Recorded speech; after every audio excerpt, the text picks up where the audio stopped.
Supplementary voter list part 2 প্রকাশিত হয়েছে।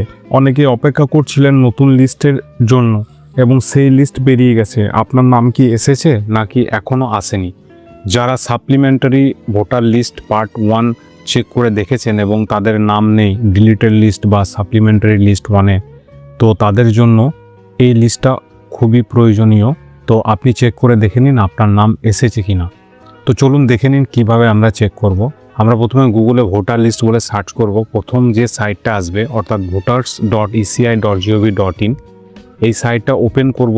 Open করার পর আমরা ডাইরেক্ট এখানে এরকম দেখতে পাবো। এখানে রাজ্য সিলেক্ট করে নেবো, সালটা সিলেক্ট করাই থাকবে।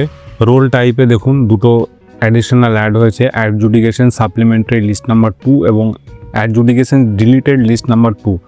তো যেটা আমরা প্রথমে দুটোই আমরা দেখব। তো এটা সিলেক্ট করার পর জেলা সিলেক্ট করে নেবো, তারপর আপনার অ্যাসেম্বলি কনস্টিটিউয়েন্সি সিলেক্ট করে নেবো এবং তারপর ক্যাপচা কোড দিয়ে নিচের দিকে আপনার বুথ নাম্বার যেটা আছে বা বুথ যেটা আছে সেটা সিলেক্ট করে ডাউনলোড সিলেক্টেড পিডিএফ এইটাতে ক্লিক করে ডাউনলোড করে নেবো।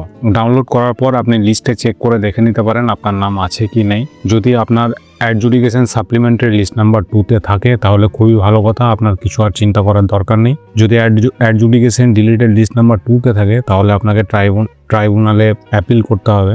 আর যদি আপনার এরকম আসে no adjudication pertaining to this part till 5 PM on 27/3/2026, তো এরকম এলে আপনার বিচারাধীন ছিল সেটা এখনো নিষ্পত্তি হয়নি, তার জন্য আপনার এর পরের যে সাপ্লিমেন্টারি লিস্ট অর্থাৎ সেই শুক্রবারের জন্য ওয়েট করতে হবে এবং আপনার নাম এসছে কিনা দেখতে হবে। তো এরকম আপডেট পাওয়ার জন্য চ্যানেলটিকে সাবস্ক্রাইব করে রাখতে পারেন। দেখা হবে পরের ভিডিওতে। ধন্যবাদ।